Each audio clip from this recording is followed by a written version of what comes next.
And the final eight is here. It is here. UEFA Champions League night, and it is going to be an exciting one. Interesting matchups. I'm going to first start with PSG and Aston Villa.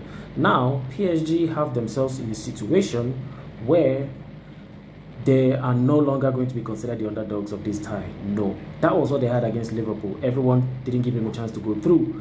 This time, you guys are going to be given the chance to go through because everyone's going to look at Aston Villa as the most inferior side. The biggest mistake PSG you guys are going to make, that PSG would make, is to underestimate Aston Villa.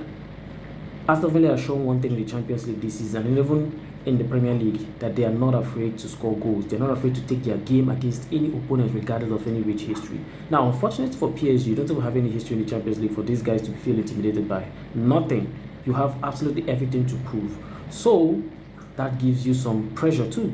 So, the point is, if PSG underestimate these guys for a second, Aston Villa has what it takes to blow you guys away over both legs and knock you guys out. It's as simple as that. Barcelona, Dortmund. Obviously, we saw how the game played when they played in the group phase, how it all turned out. It was a very tough tie. Yes, it's going to be a very, very hard tie for Barcelona over both legs, but Barcelona are going to go through. I'm not saying this because I'm a Barcelona fan, but it's because they have the greater odds. They will go through. Regardless of how Dortmund have been shaky all season, it's going to be difficult for Barcelona, but we should watch out. Barcelona should watch out for Guirassy, who has been having a very interesting season, not just in the Bundesliga, but also in the Champions League. Bayern, Inter. Both teams, I don't know, they don't seem their usual self. Yes, Bayern, are actually doing well in the Bundesliga, but they have not really been playing at that very level we want to see them. The same thing for Inter Milan. They are not really playing at that level. And especially this season Champions League, they're still not very at the very best we want them to be. So this tie, I don't have an obvious winner, but a lot of people would say because of the whole Bayern Munich dominance, they might have an edge over Inter Milan. That might be true, but we have to see the game play out over both ties. Now, when it comes to Arsenal and Real Madrid, Arsenal, the last time you met Real Madrid in the Champions League, you beat them. You won them in the Santiago Bernabeu with Thierry Henry scoring a magnificent solo goal. And the most important thing about Arsenal is, regardless of how bad you guys have been in the Premier League, you're not good at leading, you're not good at chasing. In the Champions League, let me remind you, in 2006, you were also having a very horrible season, but you went to the Santiago Bernabeu with the very highly inexperienced team, with Henry as the skipper, obviously, making a difference.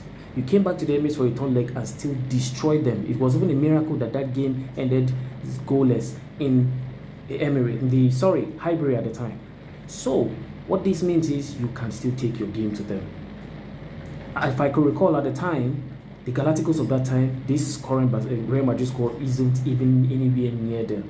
They are nowhere near them when it comes to superstars. I mean, they had it all. They had the real Ronaldo de Lima, the Zinedine Zidane, the Roberto Carlos, and all the other big names. And yet, Arsenal, with these young boys, just 18-year-old Fabregas at the time, young boys, defeated them. So Arsenal, you have what it takes to take your game to this team. Don't feel intimidated by their star names, because star names don't win you games.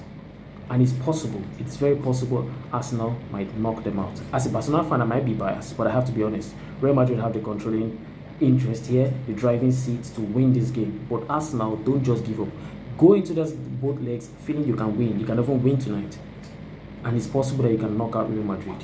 They are not unbeatable this season. We can see they have been really, really shaky. So Arsenal has what it takes to knock them out tonight. But it's like I said, it's an interesting matchups everywhere. I might be wrong in my analysis, but let's see.